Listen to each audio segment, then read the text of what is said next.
Salut, c'est Rudy, et avant de vous partager mon épisode du jour, je souhaitais vous parler d'un projet que j'ai lancé récemment. En effet, après presque un an d'existence du podcast, je me suis rendu compte de quelques manques entre guillemets concernant certains sujets qui pourraient aider à mieux performer. N'étant évidemment pas un expert dans la pratique du kayak, je suis toutefois depuis plus de 20 ans dans le milieu de la musculation, et c'est pourquoi je souhaite vous partager mes meilleurs conseils en rapport avec le kayak. C'est pourquoi j'ai réalisé une formation gratuite à destination des kayakistes et séistes motivés en quête de progrès.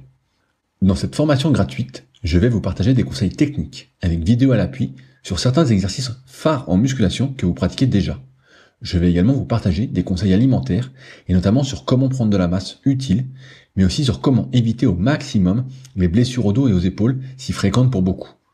Enfin, je vous partagerai ce qui est pour moi un trait de caractère indispensable à cultiver pour aller encore plus loin, parce que votre réussite ne dépend que de vous.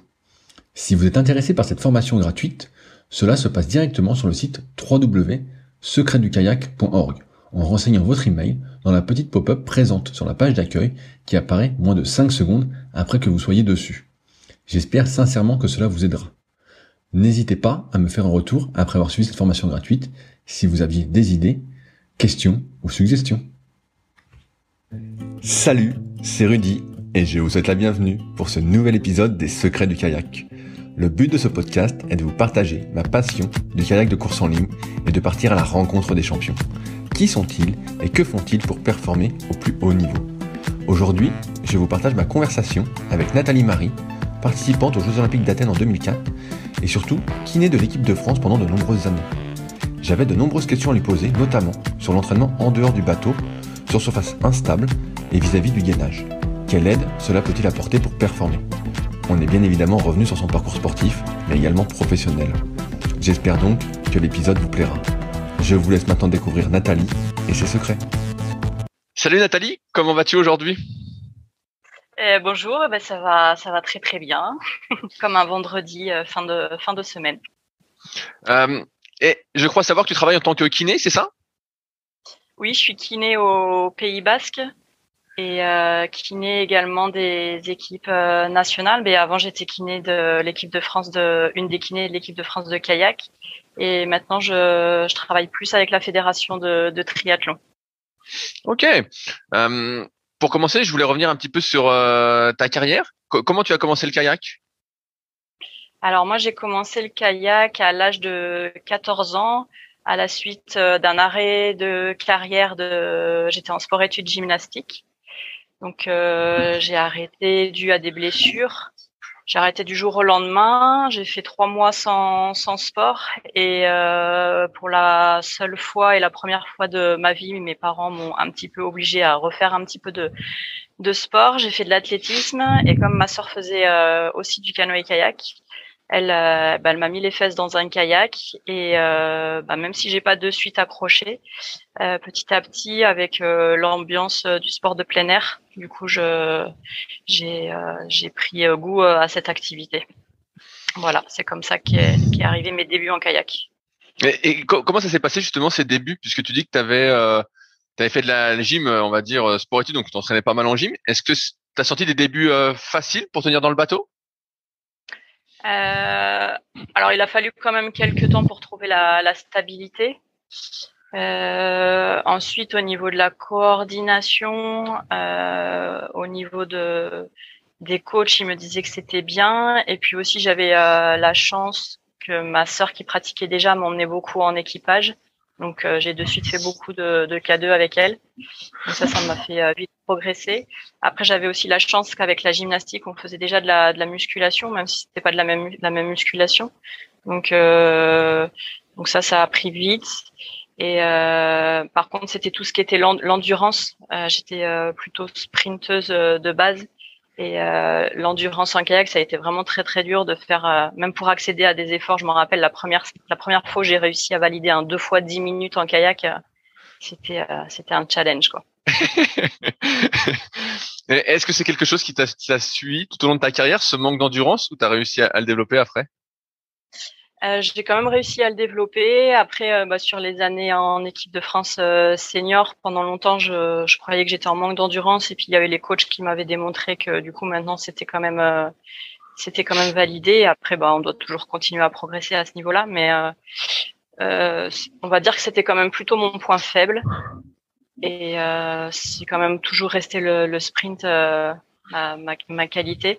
Mais après, je travaillais beaucoup sur l'endurance, même si c'était pas ma tasse de thé, quoi. Pour travailler cette endurance, est-ce que tu faisais des choses en dehors du bateau ou tu te concentrais beaucoup sur le bateau? Je me concentrais tout d'abord sur le bateau, mais aussi toutes les activités physiques qu'on a la chance de faire à côté quand on pratique le kayak, notamment je pense de suite au ski de fond. Tous les stages en ski de fond, ça me faisait vraiment énormément progresser en endurance. Après, moi, j'adorais aussi le VTT. Donc, je passais beaucoup de temps à faire du VTT. Ensuite, tout ce qui était course à pied et la natation. J'ai une question un peu marrante. Hier, j'ai discuté avec Sabine Kleinheinz et on parlait justement du ski de fond et elle me disait que c'était un peu le passage obligé pour tout kayakiste. Quel est ton avis là-dessus? Je suis assez d'accord avec Sabine. Moi, je sais que sur des retours de stage de ski de fond, c'est ces moments-là où en kayak, après, j'ai eu des très bonnes sensations d'endurance, mais aussi de gainage, en fait. Voilà, ce mouvement cyclique de droite-gauche qu'on peut retrouver en skating, je le retrouvais dans la technique de pagayage. T'as commencé relativement tard le kayak, à 14 ans, comparativement à mes autres invités. Mais comme tu venais d'autres sports auparavant, ma question c'est, est-ce que tu as éprouvé des difficultés à progresser, à aller de plus en plus vite? Alors au début, j'ai pas ce souvenir d'avoir des difficultés à progresser. C'est plutôt aller assez vite. Comme je l'ai dit tout à l'heure, grâce à l'équipage, à ma frangine. Du coup, on a fait rapidement des médailles en équipage. Après, faut pas se mentir, il y avait pas non plus énormément de densité, mais ça m'a fait progresser. On va dire que jusqu'à mes années seniors, j'ai vite progressé. Et après, c'est plutôt sur ma fin de carrière où là, j'arrivais plus à progresser. Voilà, je stagnais. Donc, souvent, comme on dit dans le sport de haut niveau, quand on stagne, c'est qu'on régresse. Donc oui, sur la fin de carrière, c'était difficile. En début de carrière, j'ai plutôt progressé assez rapidement. Ouais. Je fais un bond dans le futur. Qu'est-ce qui t'a manqué pour continuer à progresser en fin de carrière? Alors ça, c'est toujours des questionnements qui restent. J'avais mis beaucoup l'accent sur la prépa physique, qui m'a quand même aidé. Après, la première chose qui me viendrait en tête, donc là c'est un peu extérieur à moi-même, c'était l'entourage,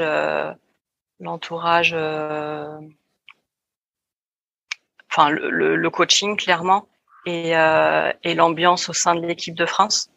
Ça c'était plutôt ça me freinait un petit peu plutôt que ça me motivait avec du recul, parce que maintenant ça fait plus de 13 ans que j'ai arrêté le haut niveau, même si j'essayais toujours de me remettre en cause sur le moment. Enfin maintenant avec du recul, et surtout quand je vois le groupe de kayakistes qu'ils ont actuellement avec cette super ambiance, je me dis que ça a manqué un petit peu dans les années où j'ai terminé ma carrière.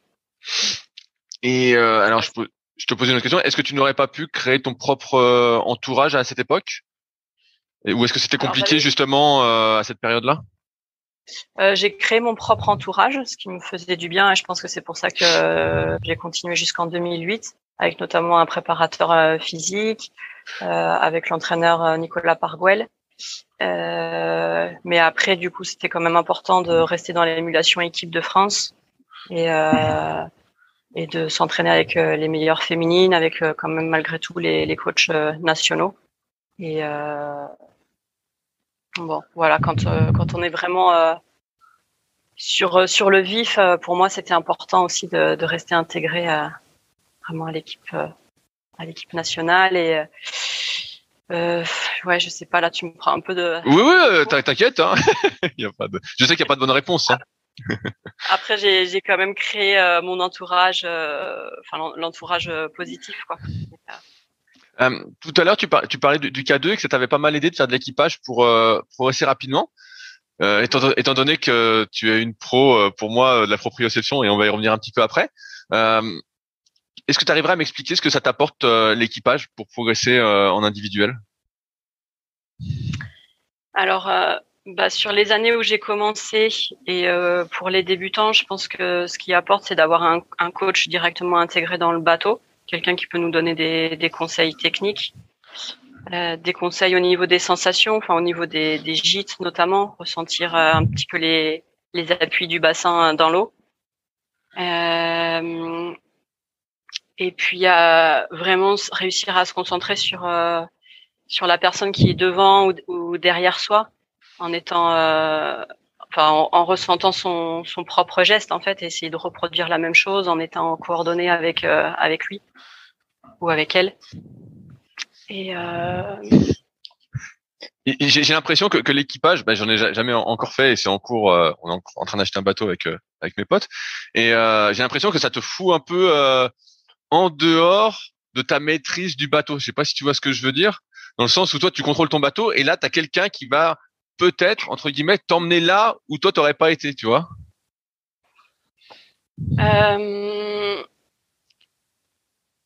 Alors ouais, je le vois pas tout à fait comme ça. Ça peut arriver de temps en temps. Hein. Ça peut arriver sur des entraînements, sur des compétitions que il y ait ce qu'on appelle nous dans le langage du kayakiste des gîtes inverses par rapport à ce qu'on aimerait. Mais au contraire, le fait de faire un équipage, c'est essayer de créer une symbiose avec l'autre, avec le partenaire au niveau des mouvements dans le bateau en fait. Donc c'est être vraiment concentré sur qu'est-ce qui se passe dans ces mouvements pour essayer d'aller dans ce sens-là en fait. Et il y a une symbiose qui se crée. Et qui, tu vois, j'ai une question comme ça qui me vient. Qui contrôle le bateau? Alors, imaginons que t'as quelqu'un qui fait une gîte inverse et toi t'es en gîte classique. Comment tu gères le truc? Est-ce que toi tu bloques, tu fais une gîte inverse et toi je sais pas, par exemple t'es derrière et tu dis bah non moi je veux gîter normalement. Et l'autre fait une gîte inverse. Est-ce que tu forces pour bloquer la gîte de l'autre ou comment ça se passe? Ouais, j'ai envie de dire en fait c'est le bateau qui se contrôle lui-même et après c'est les personnes qui sont dedans qui vont vivre. Mais on a tous tendance et surtout quand on débute l'équipage à contrôler la gîte qui va aller à l'opposé de ce que l'on veut faire. Et après au fur et à mesure quand même on apprend à se laisser aller pour éviter justement de contrôler cette gîte qui peut en plus emmener des tensions musculaires si on est toujours en train de lutter, on vient créer des tensions quoi. Donc c'est pas toujours évident, mais faut se laisser aller dans cette gîte qui est à l'opposé de ce qu'on veut, sauf si elle est vraiment si à vue d'œil on voit cette gîte, là il faut trouver une solution que ça soit de la proprioception ou de la posture pour corriger et discuter ou essayer de bien ressentir son partenaire. Est-ce que tu as intégré un sport-études comme en gymnastique avec le kayak?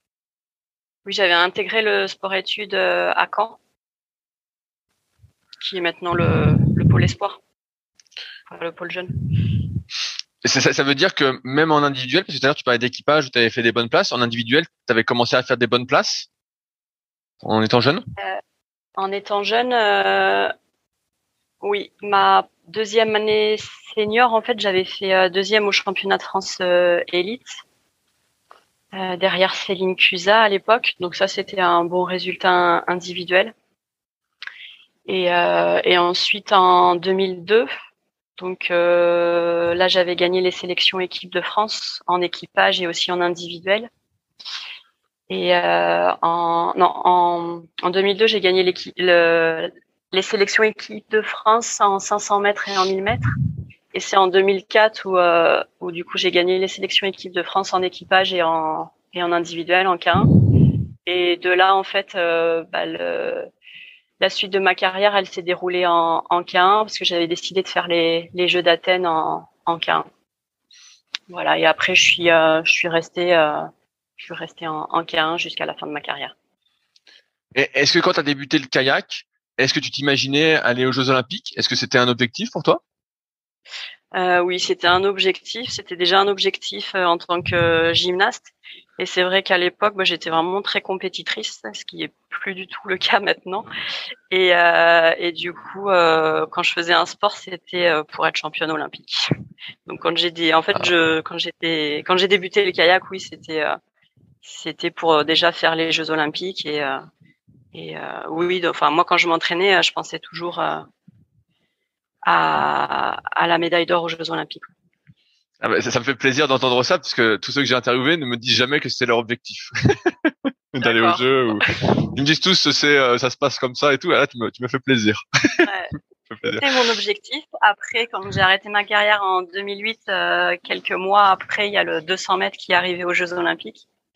Et du coup, j'ai hésité longuement à reprendre. Et je me suis dit que de toute façon, ça serait compliqué parce qu'il allait falloir que je retrouve mon niveau et encore que je progresse. Et en fait, je me suis dit, à ce moment de ma vie, j'avais plus vraiment d'objectif d'être championne olympique. Donc, je me suis dit, c'est vraiment que c'était le moment d'arrêter, quoi. Est-ce que c'est le fait d'avoir fait Athènes qui t'a enlevé cet objectif de la tête? Non, le fait d'avoir fait Athènes m'a plutôt poussé à, vraiment continuer et du coup,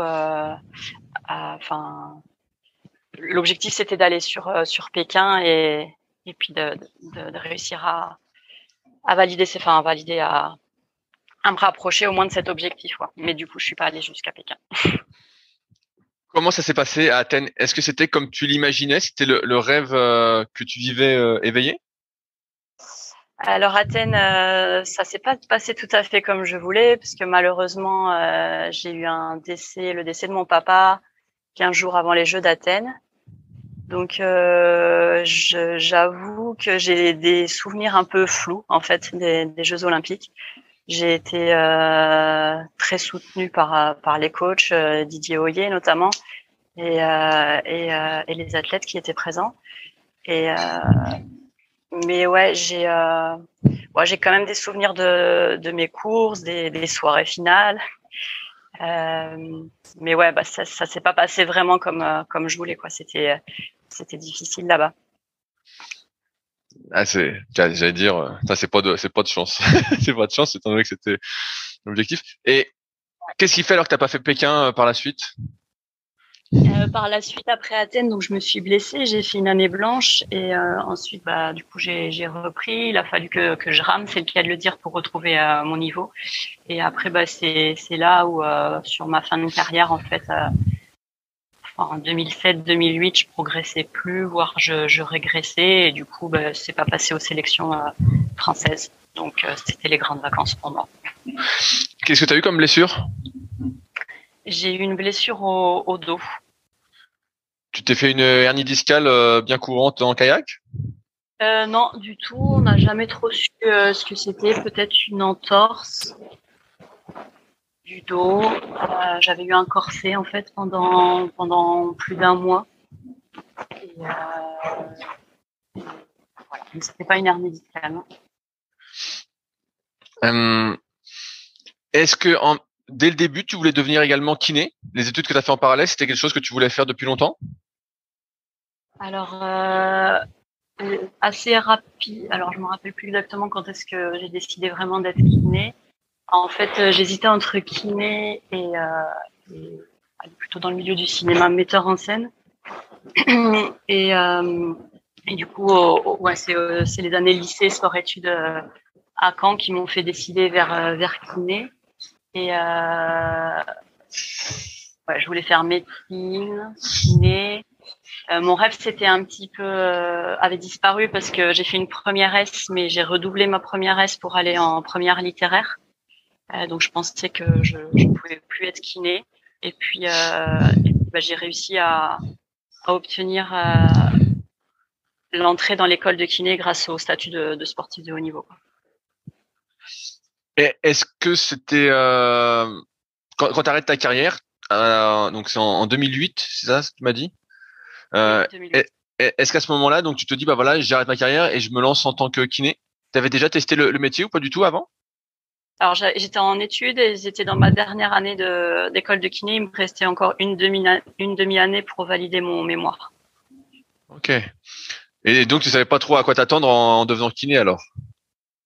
Je savais quand même parce que j'étais en troisième année. J'ai fait mes études normalement à l'époque kiné c'était en 3 ans.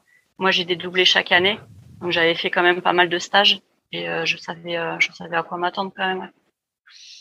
Quand tu arrêtes ta carrière, est-ce que tu laisses tomber complètement le bateau ou tu continues à monter un peu dedans? Alors je laisse complètement tomber le bateau et les premiers mois tous les sports. Ok.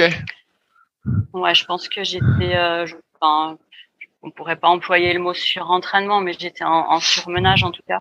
Et j'ai eu besoin de vraiment tout couper. J'avais des amis qui me proposaient d'aller courir ou faire du vélo et non, j'étais épuisée.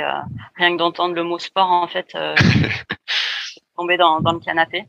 Et après, progressivement, j'ai repris en association sur Paris. J'avais pris du badminton. Et voilà. Et progressivement, après, j'ai repris un peu tous les sports. Et le kayak, j'ai jamais trop remis les fesses dedans, hormis en stage équipe de France quand après je suis partie en tant que kiné. Et après, là où je me fais plaisir maintenant, donc c'est pas dans un bateau de course en ligne, c'est en surski, en océan, parce que maintenant du coup je fais du sauvetage côtier à Biarritz. C'est ce que j'avais cru voir. C'est pour ça que je te lançais là-dessus. J'ai cru voir que tu faisais ça. Ouais.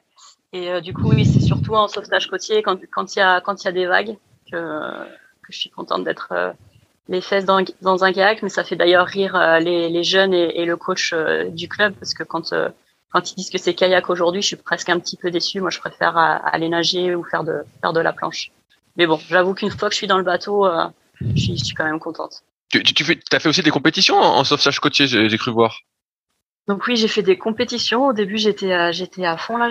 C'était vraiment chouette. Et du coup, j'ai participé au championnat de France, au championnat du monde master, où là, j'avais fait des bons résultats, et au championnat du monde open une année.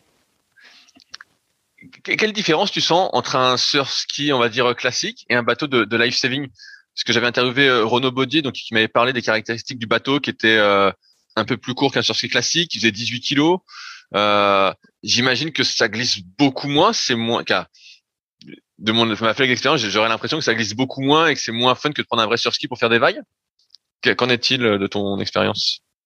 Moi, j'ai pas fait beaucoup d'ocean racing, donc je peux pas réellement comparer par rapport au kayak qu'on utilise en sauvetage.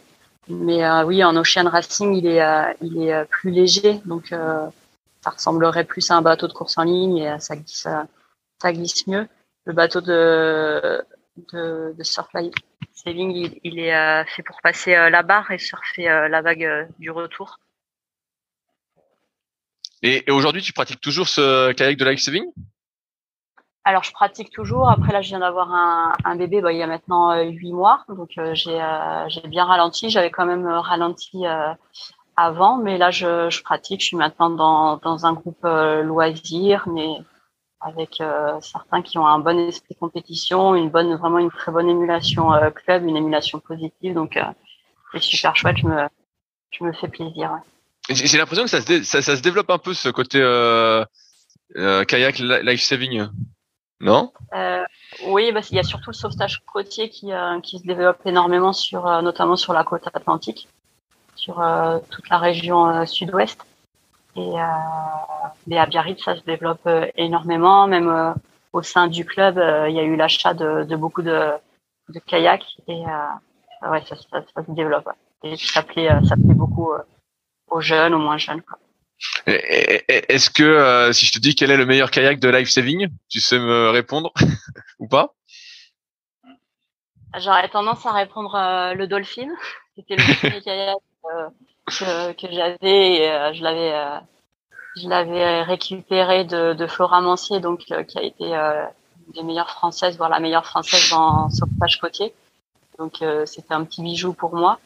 Et mais sinon maintenant c'est quand même les parcs à bateaux, c'est surtout fun, notamment en France en fait. Et c'est des très bons bateaux. Est-ce que c'était pour toi un objectif de devenir kiné de l'équipe de France de kayak? C'était pas du tout un objectif. Au début, quand j'ai fait mes études de kiné, je voulais plus travailler en centre et faire de la neurologie ou de la pédiatrie.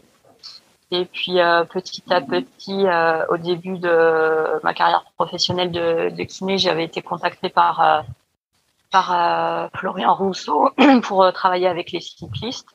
Et c'est de là où j'ai commencé à travailler avec les équipes nationales. Donc d'abord de vélo, en fait, de cyclisme sur piste. Et en fait, de fil en aiguille, j'ai retrouvé mes premiers amours, le kayak. Et c'est comme ça que j'ai intégré en tant que kiné l'équipe de France de kayak. C'est quoi le rôle d'un kiné en équipe de France de kayak? Le rôle d'un kiné, c'est dans un premier temps de prendre en charge les blessures du sportif. Donc les blessures du sportif, mais aussi tout ce qui est prévention. Et après, avec la discipline du kayak, j'avais la chance aussi de pouvoir mettre en place tout ce qui était les ateliers gainage, donc ce qu'on peut dire, ce qu'on pourrait appeler de la prévention aussi, et de l'aide à la performance. Voilà. Et en plus de ça, avec Claudine Leroux aussi, j'avais pu commencer à mettre en place tout ce qui était yoga et pilates. Donc, en équipe de France de kayak, le rôle du kiné, il est prise en charge des blessures, tout ce qui est circuit gainage aussi, et puis après, il y avait aussi tout ce qui était intégration du yoga par rapport à l'aide à la performance. Quelles sont les petites douleurs ou blessures que tu as rencontrées le plus en équipe de France? Souvent, c'est des douleurs aux épaules, à type de tendinopathie, des tensions cervicales et lombaires. Voilà, ça c'était le plus commun. Donc, comme je te disais hors antenne, moi, je t'ai connu par rapport aux vidéos que tu avais mis sur YouTube, justement, de circuit gainage et autres. Et j'avais pas mal de questions sur le sujet. J'ai l'impression qu'il y a un peu un débat là-dessus. Je sais pas s'il a lieu d'être, et c'est pour ça que je t'interviewe aussi aujourd'hui. Est-ce que l'entraînement en dehors du bateau, notamment tout ce qui est gainage et proprioception, de ton expérience, aide justement en bateau? Tu sais, il y a deux clans. Il y a un peu ceux qui disent bah non, mais ça sert presque à rien, et mieux vaut faire que du bateau pour être bon en bateau. Et un autre clan qui dit bah tout ce que tu peux prendre en dehors du bateau, entre guillemets, va t'aider ensuite pour le bateau. Quel est ton avis? Donc, c'est de larges questions. J'aurais tendance à répondre qu'il faut demander aux athlètes déjà leurs sensations. Et je sais pas si sur d'autres podcasts, je les ai pas tous écoutés, si tu avais posé la question aux athlètes ou pas. Pas spécialement. J'attendais de t'avoir pour vu que c'est toi qui m'as fait découvrir plein d'exercices sur Swissball ou autre, et que j'ai regardé tes vidéos plein de fois sur ta chaîne YouTube, donc qui a ton nom, Nathalie Marie. Je me disais que j'attendais de t'avoir pour t'en parler. Pour moi, en tous les cas, oui, ça me semble essentiel que ça soit, à n'importe quel niveau, déjà en termes de prévention des blessures. Et à haut niveau, en fait, ils font énormément de volume en bateau. Et je pense que c'est important d'intégrer en parallèle une autre activité. En fait, il y a plusieurs phases. Je pense qu'il y a la phase débutant où j'estime que c'est très important pour découvrir son corps dans d'autres postures que celle du kayak.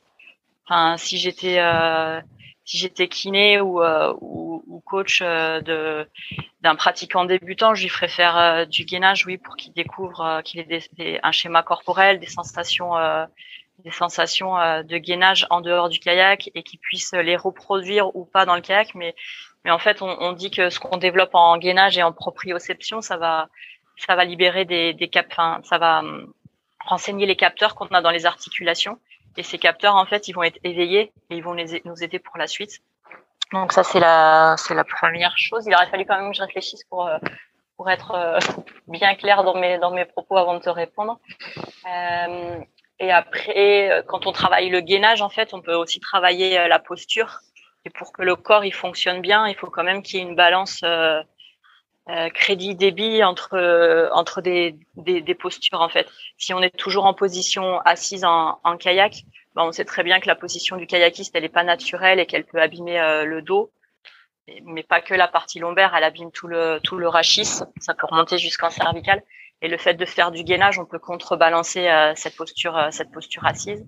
Et tout comme quand on va faire du yoga, on peut contrebalancer la posture en enroulement pour venir sur des extensions vers l'arrière. Donc oui, pour moi, c'est essentiel que ça soit pour un débutant, pour que ça soit un niveau intermédiaire et encore plus important pour un niveau confirmé qui va aller chercher le millième de seconde sur la ligne d'arrivée, quoi.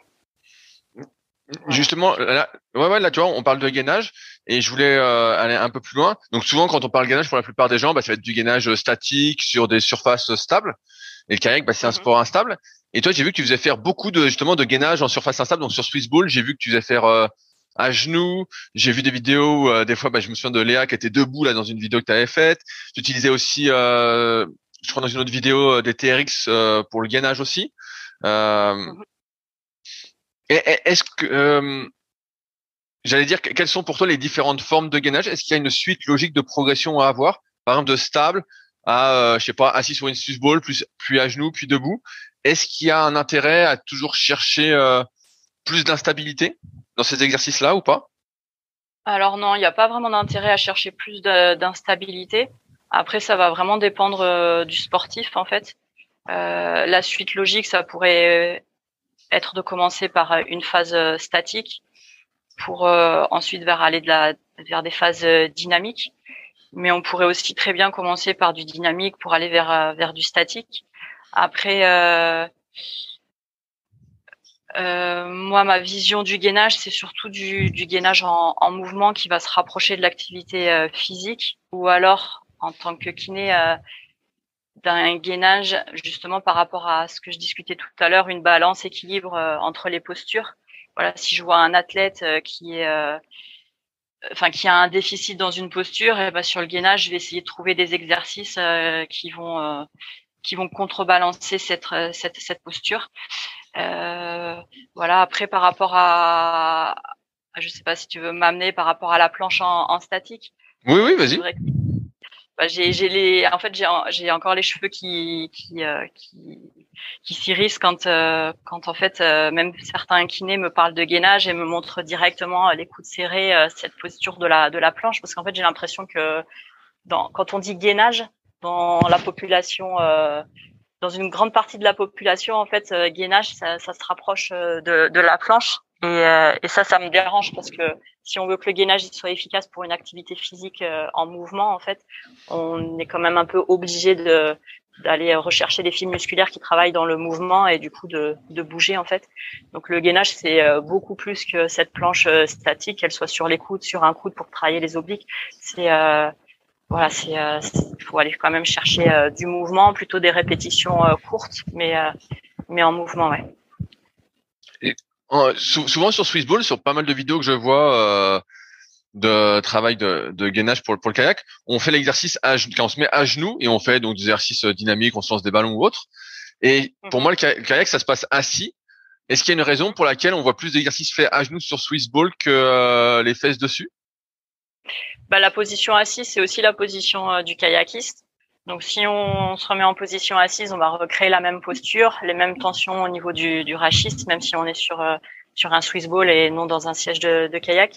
Donc, du coup, le fait de se mettre à genoux, ça augmente les leviers au niveau du bassin. Donc, ça vient travailler d'autres chaînes musculaires. C'est quand même plus intéressant. Et puis, le fait de rester assis longtemps sur un Swissball, je sais pas si tu l'as déjà fait, ça vient quand même créer des fortes tensions dans les fléchisseurs de hanches. Donc, tout à fait. Je vois ce que tu veux dire. Dans ces cas-là, c'est presque mieux d'avoir un appui stable sur un mur. Voilà. Je suis pas une grande fan de la position assise sur le Swissball très longtemps. Après, par contre, c'est un exercice qui est super pour venir travailler les sensations au niveau des iliaques, au niveau du bassin, chez un débutant ou chez quelqu'un qui aurait eu une blessure et qui veut recommencer l'activité. Le kayak, comme on le sait tous, c'est exprimer de la force dans un milieu instable que tu vas plus ou moins essayer d'accepter, de contrôler au choix. Et pourtant, je vois que la plupart des exercices de musculation qui sont faits en préparation physique pour le kayak sont faits sur des surfaces stables.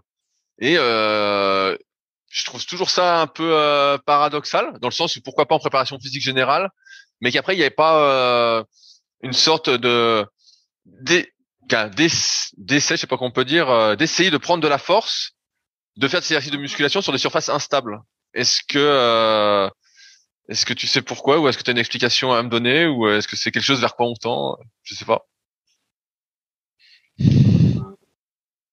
Après, je pense que c'est important de pas toujours vouloir chercher l'instabilité. Euh, enfin, à haut niveau, les kayakistes ils sont stables maintenant dans leur bateau. Donc sur développement de force, je pense que c'est important d'aller augmenter la force sur des surfaces stables. Ça pourrait être fait sur des surfaces instables, mais enfin, je sais pas quel type de surface instable tu pourrais Tu vois, par exemple, je te dirais, tu pourrais faire du tirage à la poulie basse et tu mettrais un WAF sous les fesses, tu vois, un peu dégonflé, et tu aurais une petite instabilité plutôt que d'être les fesses sur un banc très stable, par exemple. Ouais, je pense que ça se fait déjà, enfin, en tout cas en équipe nationale, et je pense dans les pôles espoirs ou les pôles jeunes, ils travaillent pas mal avec le WAF. Donc c'est quand même déjà fait.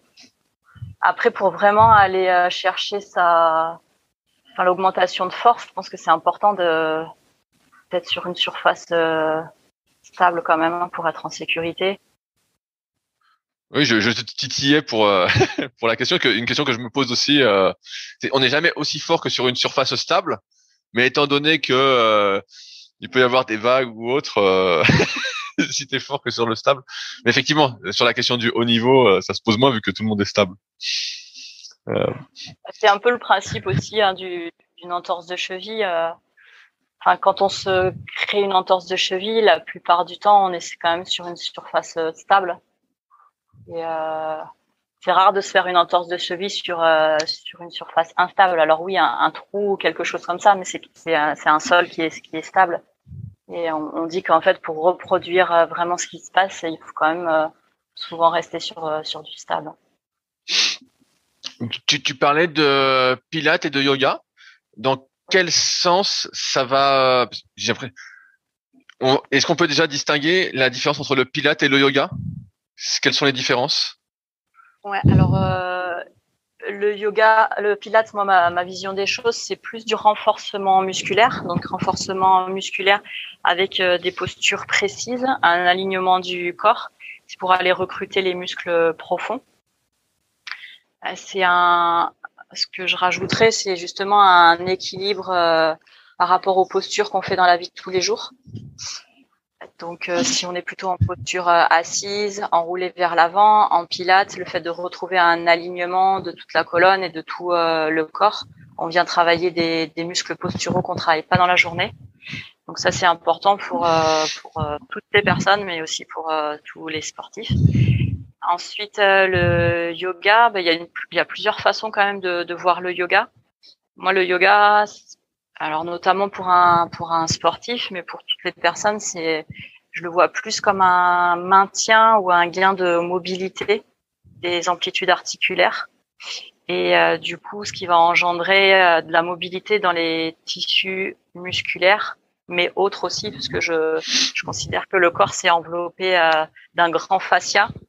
Et quand on est dans une posture, longtemps la même posture dans la journée, nos fascias, en fait, ils vont venir s'enrouler dans cette posture ou créer des tensions, des raccourcissements à certains endroits. Et le fait de pratiquer le yoga, en fait, on va venir libérer tous ces fascias. Et ça, on peut les libérer si on pratique le yoga avec un souffle. Donc le yoga aussi, c'est apprendre conscience de son souffle. Et en prenant conscience de son souffle, en fait, on vient travailler aussi un muscle que l'on oublie souvent, qui est le muscle diaphragme. Et ce muscle, il a énormément d'importance dans le corps. Il peut créer des tensions musculaires, mais aussi le fait d'avoir un diaphragme bien relâché, en fait, ça permet une bonne récupération des tissus. Voilà. Alors, je continue sur le yoga parce que j'y connais absolument rien. Je vois plusieurs types de yoga. Est-ce qu'il y a des postures à privilégier, un certain type de yoga à préférer? En fait, j'ai envie de dire que c'est la grande phrase qui ressort du yoga, c'est que c'est le yoga qui s'adapte à la personne. Et c'est vraiment ça en fait. Il y a un type de yoga qui va pas correspondre à certaines personnes ou certains athlètes. Et après un yoga qui va être qui va plus s'intégrer à une activité physique qu'à une autre. Voilà, il y a du yoga très doux comme le yin yoga où on va rester dans une posture, on va la maintenir très longtemps. Donc en y associant la respiration, c'est un yoga qui va permettre vraiment de prendre conscience de son souffle, de se poser et de prendre le temps d'écouter ses tissus. Il y a plein d'informations qui arrivent. Donc ça c'est un yoga qui pourrait être très intéressant pour des sportifs. Après il y a l'Ashtanga yoga, donc c'est un yoga qui est dynamique et on enchaîne toujours c'est toujours la même succession de mouvements. Tous les jours on reprend la succession de mouvements et c'est un yoga qui permet vraiment de se centrer sur soi, d'être vraiment à l'écoute et on se rend compte que tous les jours en fait notre corps il est différent et à force de répéter des postures, qu'elles soient en flexion, en extension ou en rotation, on se rend compte en fait que le corps il change en fait de jour en jour. Voilà, il y a vraiment différents types de yoga et c'est à chaque personne de trouver le yoga qui lui convient. Et là, c'est aussi bien d'avoir un thérapeute pour guider vers certains types de yoga ou de faire uniquement des postures de yoga qui peuvent correspondre à la personne. C'est ce que j'allais dire comment on fait pour commencer le yoga si on est un peu tout seul et s'il y a rien autour de soi, qu'on veut commencer tout seul, comment on fait? Est-ce que tu as des choses à recommander en particulier, peut-être des ressources ou autres? Alors, déjà, je dirais que c'est bien de tester. On fait pas d'erreur à tester parce qu'en yoga, il y a différentes postures qui vont s'enchaîner. Donc, c'est bien de tester. Après, généralement, j'aime bien dire que la personne, elle est son propre gourou. Souvent, elle arrive à trouver un petit peu ce qui lui correspond. Donc, après, évidemment, c'est bien d'être guidé. Moi, j'aime bien toutes les vidéos de Travis Elliott sur YouTube. Voilà, moi j'ai fait également quelques vidéos sur parce qu'on a ouvert une petite salle de gym avec mon copain et sur le site Athletic Coaching 64, j'ai deux vidéos en fait, une qui vient ouvrir la cage thoracique et une qui vient travailler au niveau du bassin. Voilà, donc je dirais Travis Elliott et puis pour prêcher pour ma paroisse. Tu fais bien. J'ai l'impression, donc moi j'avais testé le Pilates, que le Pilates ça peut se faire, pour moi ça peut faire partie justement de cet entraînement gainage, proprioception. Oui, et tout à fait, oui. Alors que le yoga ça se fait plutôt en dehors, avec peut-être, mais pas sur les mêmes exercices, tu vois, ça va vraiment être différent. Est-ce que ma vision est bonne? Une vraie séance de yoga, en fait, il faut amener un souffle qui est différent que les séances de pilates, en fait. En pilates, c'est le souffle, il va se coordonner au mouvement, alors qu'en yoga, l'objectif, le but, c'est de laisser vivre son souffle et c'est le mouvement, en fait, qui va se poser sur le souffle. Donc déjà, ça, c'est deux choses différentes. Donc, si on veut faire une vraie séance de yoga, faut la faire à part du pilates.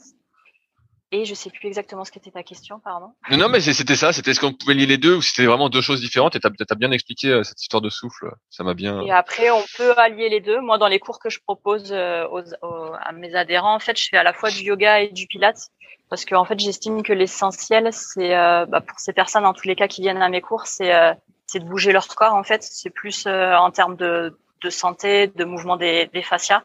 Donc, en fait, j'allie à la fois les postures de yoga et des postures de pilates. Et par contre, quand on passe sur du pilates, notamment pour les débutants, je leur préviens que c'est du pilates et comment on adapte la respiration. Quand on est sur du yoga, je leur dis que là, on passe à du yoga et on adapte la respiration. Après, quand c'est des groupes confirmés, ils le savent maintenant. Donc, ça se fait automatiquement. Et justement, tu fais bien de presser pour ta paroisse. J'avais vu que tu avais ouvert une petite salle. Aujourd'hui, qu'est-ce que tu fais alors?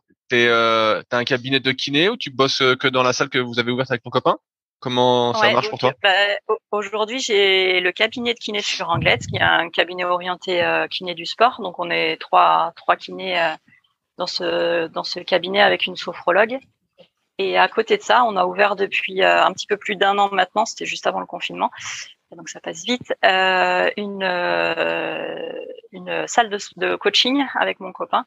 Donc en fait, c'est une salle qu'on appelle Sport et Mouvement. Et lui, il est coach sportif, donc il propose tout ce qui est renforcement, entraînement croisé, course à pied et gainage, parce que lui c'est un triathlète et un coureur. Et moi, je propose je propose là-bas à la salle un cours de yoga pilates débutant et un cours uniquement yoga pour le sportif. Et après, il y a d'autres intervenants. Donc, il y a un autre kiné qui propose un cours de pilates.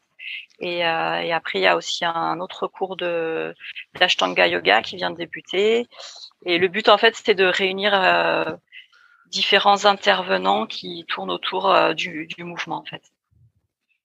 C'est un bon projet, tout ça, de mêler un peu les deux. On voit que tu t'occupes aussi bien de patients, entre guillemets, que, j'allais dire, de clients qui viennent rechercher autre chose. Je trouve que c'est une bonne complémentarité. Le but, en fait, moi, maintenant dans ma pratique de kiné et de kiné du sport, c'est de faire comprendre aux gens en fait que l'essentiel c'est le mouvement. Et il faut que le mouvement il soit de qualité, un mouvement qualitatif, et trouver de l'équilibre en fait entre les mouvements qu'on crée dans la journée en fait. Moi, j'entends beaucoup la phrase en ce moment qui dit la bonne posture c'est la suivante. Est-ce que tu es d'accord avec ça? La bonne posture, c'est la suivante. Ouais, ça expliquerait qu'en fait, il faut toujours bouger, ouais. Et en fait, faut le plus possible dans la journée, il faut changer les contraintes. Et du coup, en changeant de posture, on est toujours en train de modifier les contraintes et ça limite les blessures. Et justement, j'ai une question peut-être un peu à la con. On voit beaucoup de personnes qui disent de plus s'asseoir sur des chaises, des chaises fixes, mais sur des Swiss balls quand on est derrière un ordinateur ou derrière un bureau. Tout à l'heure, tu disais que c'était peut-être pas la position casse. Étant donné le kayak, fallait peut-être pas rester tout le temps dans cette position.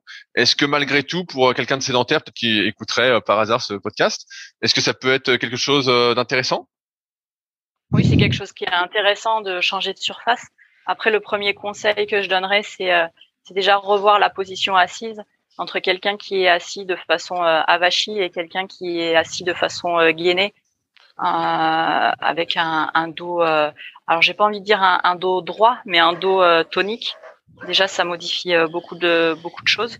Donc, pour réussir à maintenir une posture assise gainée, il y a tout le sport qu'on fait à côté, comme quand je dis sport, ça peut être de la marche à pied, de bouger tout simplement. Rien que le fait de bouger, on va avoir des muscles qui vont soutenir la posture assise prolongée. Et après aussi de pouvoir faire un petit peu de prise de conscience de cette posture assise. Et après, pour quelqu'un qui reste assis très longtemps, oui, ce qui est essentiel, c'est de changer les contraintes. Donc, de se mettre en position assise bien redressée, parfois même un petit peu de s'avachir, ça va changer les contraintes. De mettre une jambe plus derrière, on modifie la contrainte au niveau du bassin, de s'asseoir sur un Swiss ball. Tout ça, c'est très bien, oui. J'ai une question qui me revient par rapport à tous les exercices de pilates, de yoga, de proprioception et tout ça. Il y a un courant de pensée un peu qui tend à dire que ça n'a pas spécialement d'intérêt de faire des exercices de crunch ou d'enroulement de bassin. En kayak, étant donné qu'on est souvent gainé et que normalement on doit tenir ce gainage, est-ce que pour toi il y aurait un intérêt à faire ce type d'exercice-là au niveau des abdominaux pour aider à la pratique du kayak? Pour moi, l'essentiel, c'est d'aller déjà activer les muscles posturaux, les muscles profonds, et notamment le transverse. Donc, pour des kayakistes qui ont commencé tôt, ça arrive régulièrement qu'il y ait des muscles superficiels, des muscles de la force, donc les grands droits qui sont surdéveloppés, et ces muscles profonds qui sont sous-développés, comme le transverse. Donc, je pense que c'est important pour ces personnes-là d'arrêter les crunchs pour refaire des abdominaux profonds qu'on peut faire en pilates. Mais par contre, j'ai envie de dire que la ligne d'arrivée, c'est quand même de savoir faire les deux. Donc, à la fois des muscles profonds, et on a quand même besoin dans le sport des grands droits, des muscles de la force à grands bras de levier.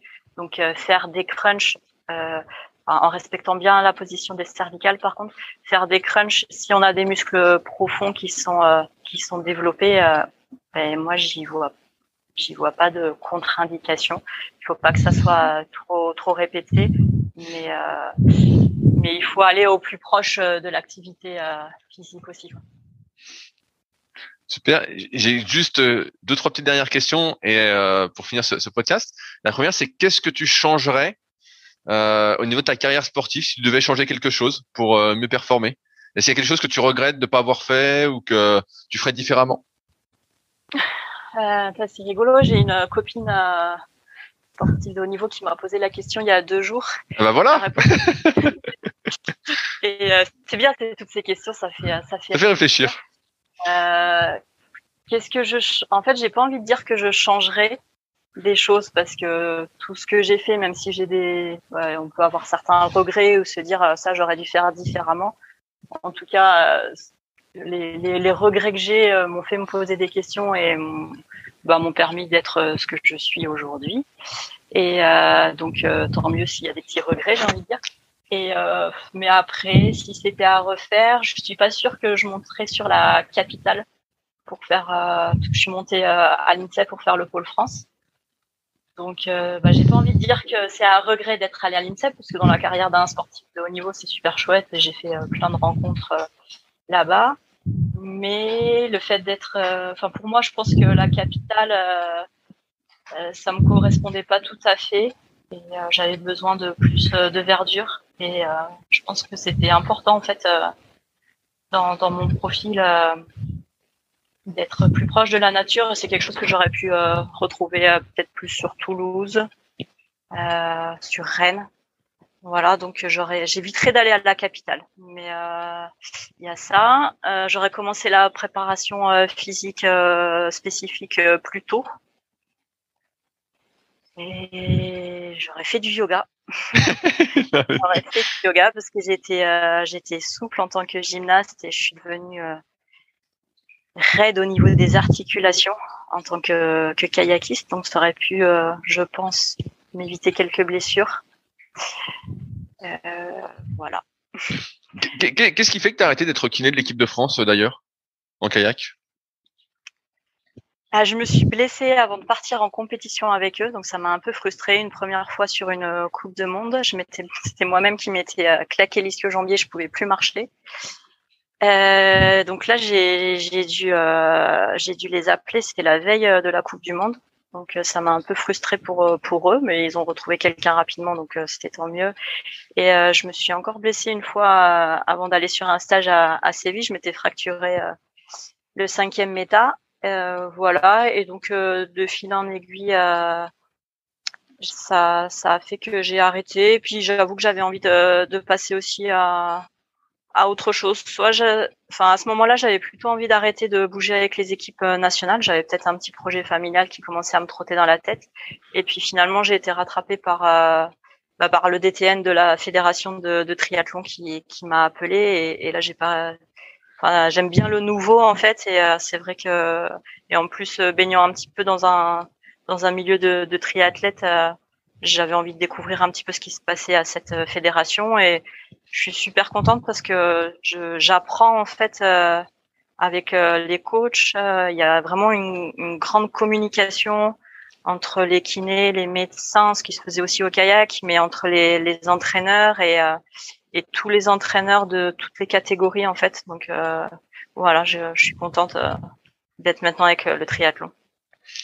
Est-ce qu'il y a quelqu'un que toi tu souhaiterais entendre sur le podcast? S'il y a quelqu'un que je souhaiterais entendre sur le podcast, tu peux dire plusieurs. Tu peux en dire plusieurs si jamais. J'ai pas écouté tous les podcasts, alors peut-être que je vais citer quelqu'un qui est passé. Dis-moi. Un kayakiste. N'importe, quelqu'un que tu penses qui pourrait apporter justement des billes à toutes les personnes qui veulent progresser en kayak. C'est large. Ok, je réfléchis un petit peu. Ça peut ne pas être un kayakiste. Bien sûr. Eh ben, allez, je vais citer le parrain de mon fils, Jonathan Desvergès, qui est l'entraîneur du sauvetage côtier de Biarritz, et je pense qu'il a plein de choses à divulguer pour faire progresser, que ça soit dans l'état d'esprit, dans la préparation physique et dans sa façon de voir le sport. Donc je peux lui écrire de ta part. Tu peux lui écrire de ma part. Super.